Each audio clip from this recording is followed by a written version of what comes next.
रहने दूंगा। आरक्षण पर फेक वीडियो के सहारे वोट बटोरने की आस लगाई कांग्रेस पर पीएम ने करारा प्रहार करते हुए तंज किया कि मोहब्बत की दुकान में अब फेक वीडियो बेच रहे हैं और ऐसे में झूठ की ये दुकान बंद होनी चाहिए। अब इनकी हालत ये है कि झूठ नहीं चलता है तो हमारे चेहरा उसको उपयोग करके आर्टिफिशियल इंटेलिजेंस का उपयोग करके उनकी मोहब्बत की दुकान में फेक वीडियो बिकने लगे हैं। भाइयों बहनों, ये झूठ की दुकान वाले ये जो फेक वीडियो निकाल करके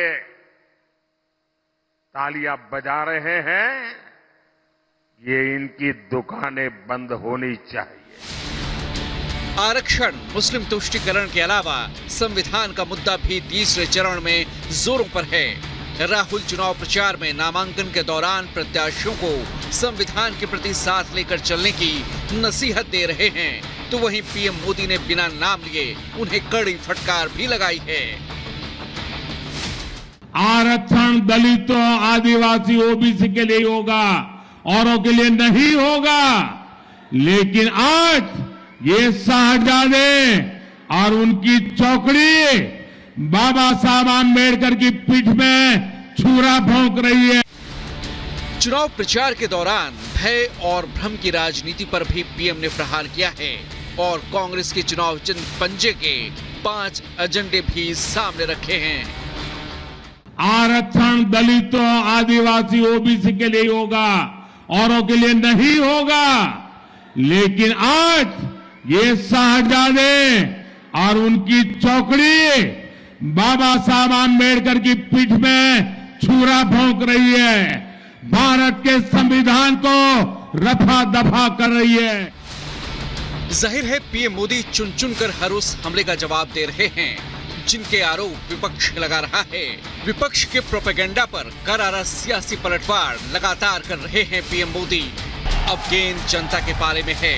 किसके वादों दावों में कितना दम है और किसकी नीयत पर जनता को भरोसा है, सब 4 जून को साफ हो जाएगा। 4 जून को 400 पार। अब की बार फिर मोदी सरकार के नारे का सच भी सामने आ जाएगा। Bureau report, Republic Bharat.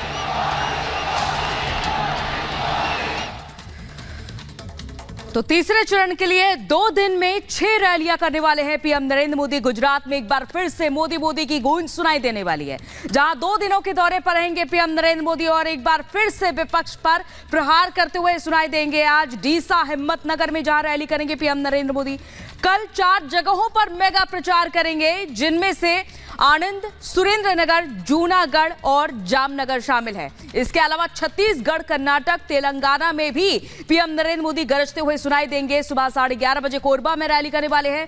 तो वहीं इसके अलावा ये देखा जा रहा है कि गृह मंत्री अमित शाह अलग अलग राज्यों में रैलियां करने वाले हैं। 11:30 बजे कोरबा में रैली करेंगे, दोपहर 3:30 बजे हावेरी में रोड शो करेंगे। इसके अलावा शाम 5:30 बजे धारवाड़ में रैली करेंगे गृह मंत्री अमित शाह। तो वहीं शाम 7:30 बजे हैदराबाद में रोड शो होगा। तो ये तमाम बीजेपी के दिग्गज स्टार प्रचारक हैं। अब बात करते हैं सीएम योगी आदित्यनाथ की, जो कि महाराष्ट्र में लगातार तूफानी प्रचार करेंगे और इसके बाद सीएम योगी आदित्यनाथ आज सोलापुर, सांगली और हथकंगली में रैलियां करने वाले हैं। सोलापुर में 3 बजे और सांगली में 5 बजे सीएम योगी आदित्यनाथ रैली करेंगे। तो वहीं रक्षा मंत्री राजनाथ सिंह आज बदायूं और आगरा में प्रचार प्रसार करेंगे और आगे यूपी में भी राजनाथ सिंह आज 2 रैलियां करने वाले हैं। तो वहीं अनुराग ठाकुर बस्ती और सिद्धार्थनगर में प्रचार प्रसार करेंगे तीसरे चरण के लिए। डुमरियागंज से जगदंबिका पाल के नामांकन में भी शामिल होंगे साथ ही साथ। और अयोध्या में रोड शो करेंगे सीएम पुष्कर सिंह धामी। और इसके अलावा उनके रोड शो के अलावा आपको समय भी बताते चलते हैं, 1:30 पर उनका अयोध्या में रोड शो होगा। और अखिलेश यादव मैनपुरी में जोरदार प्रचार करते हुए दिखाई देंगे। तो अब बात करते हैं विपक्षी दिग्गजों की। डिंपल के समर्थन में रैलियां करते हुए नजर आएंगे।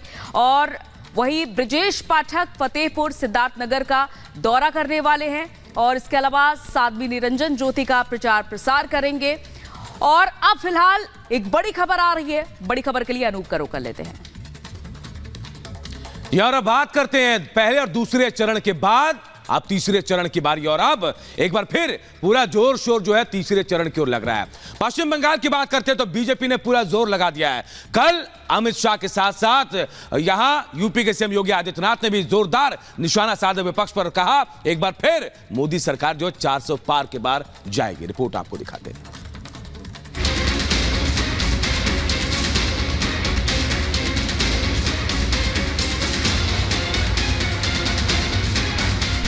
ममता सरकार पर सियासी प्रहार।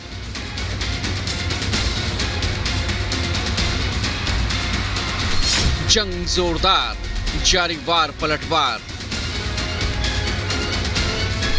मां, माटी और मानुष को भूल गई दीदी।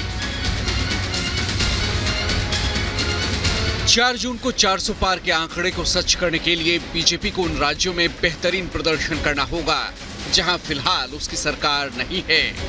बंगाल उन राज्यों में से एक है जहां बीजेपी की सरकार नहीं है और ममता अपने गढ़ को बचाने के लिए एड़ी चोटी का जोर लगा रही हैं। बीजेपी के दिग्गज ममता के किले को ढहाने के लिए मैदान में कूद चुके हैं और जोरदार सियासी प्रहार कर रहे हैं।